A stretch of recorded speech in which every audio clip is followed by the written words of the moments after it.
UFOs, government secrets. What if, what if it's all kind of on purpose? It's a fascinating theory, like, are they really hiding aliens? Yeah, Or is it something else? exactly. And for this deep dive, you guys sent over some seriously interesting stuff. Articles, reports, all about UFO sightings. UAPs, as the government likes to call them these days. And this conspiracy we're diving into is wild. It says the government is keeping things hush-hush, not to hide the truth, but to keep us all obsessed.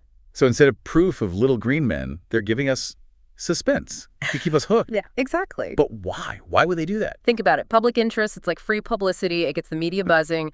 Then the politicians feel the heat. And when politicians feel the heat... in the purse strings, more money for investigations, research, all that. So it's not about aliens. It's about using our obsession with aliens to get more cash. Pretty clever, huh? Instead of fighting the public's curiosity, they're using it. Okay, but wouldn't that be, super risky? What if people start demanding the truth, real proof, and the government's got nothing?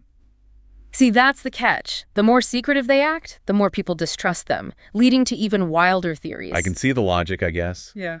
But do we have any evidence? Well, we gotta start somewhere. Let's talk real sightings.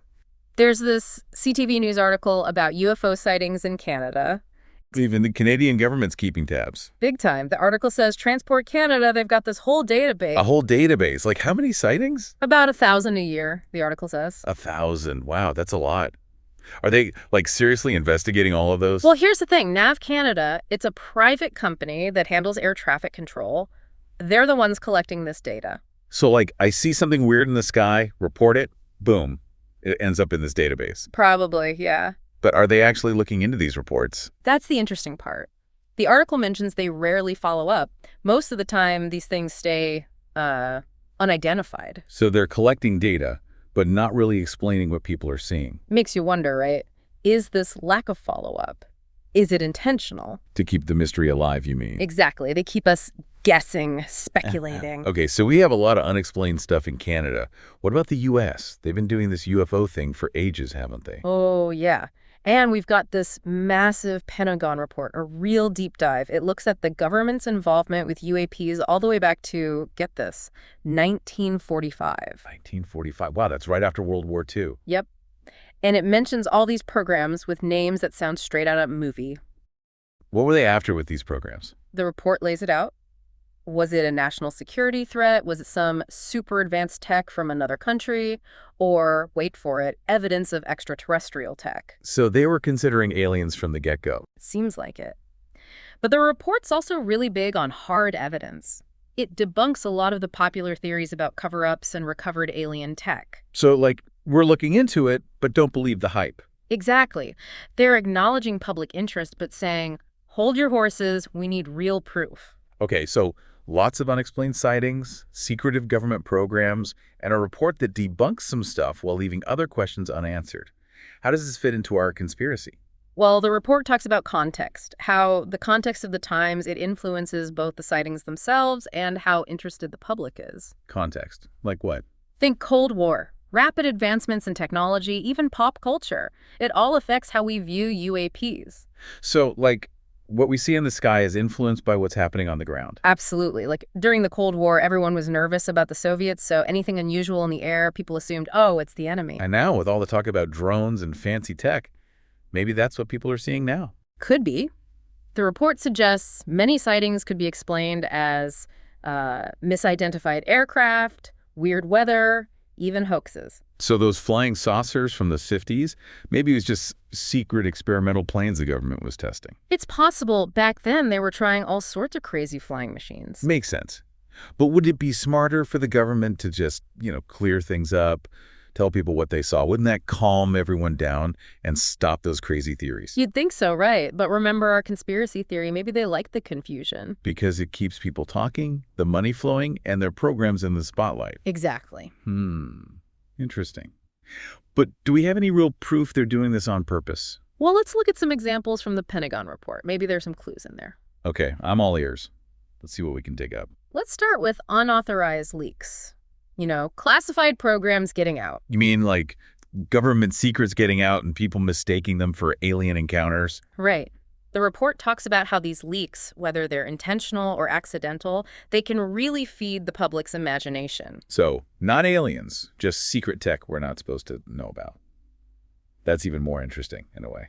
And it's like fuel for the conspiracy theorists. No official explanation, plus whispers of super secret technology. That's the perfect recipe for speculation to run wild. Right. People start connecting dots that maybe shouldn't be connected. Exactly. And then there's the internet, social media. The report points out how these platforms, they totally change how UAP information spreads. Oh, for sure. Social media, it's like a breeding ground for echo chambers. Right. And it leads to what the report calls circular reporting. Speculation gets repeated, amplified, until it starts sounding like fact. Like a giant game of telephone, but with UFO sightings. Precisely. And all this online stuff, it can create distrust in official sources. People start thinking the government's hiding the real truth. So maybe it's not that the government's deliberately spreading conspiracies. Maybe it's more that their secrecy, combined with how information spreads online, creates this perfect storm. Right on. And there's another piece of this puzzle that the report brings up. Pop culture. Oh yeah, movies, TV shows.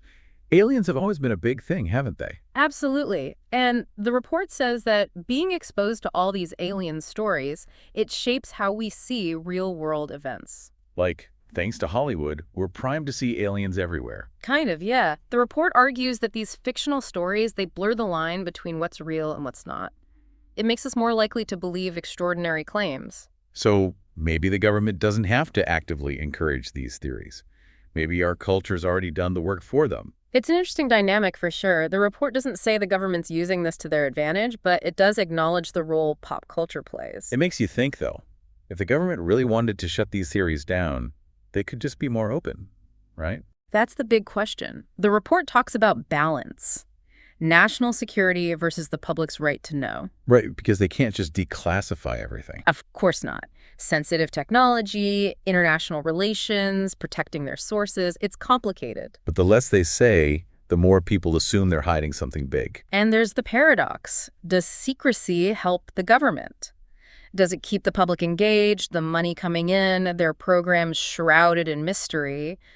Or is it backfiring, creating distrust, and even wilder theories? It's a tough one. We've looked at evidence, historical context, cultural influences, but the more we dig, the more questions pop up. Maybe that's the whole point. Wait, are you saying you buy into the conspiracy? Not necessarily, but I think it's important to consider all the angles. Even this report, it's part of this dance between secrecy, controlling information, and the public wanting answers. You know what? You're right. The report itself could be part of the strategy. It debunks some things, but leaves others unanswered. Exactly. Just enough to keep us hooked, but not enough to satisfy our curiosity. Pretty clever. Yeah. But hey, what do you think? Our listeners, I mean. Do you buy into this theory, or do you have another take on what the government's up to? Head over to our website, join the conversation. We've got a whole forum for this deep dive.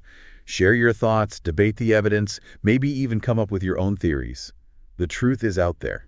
Somewhere. Speaking of the truth being out there, let's go back to that Pentagon report for a sec. Well, the report mentions 701 of those cases were never solved. 701 unexplained encounters.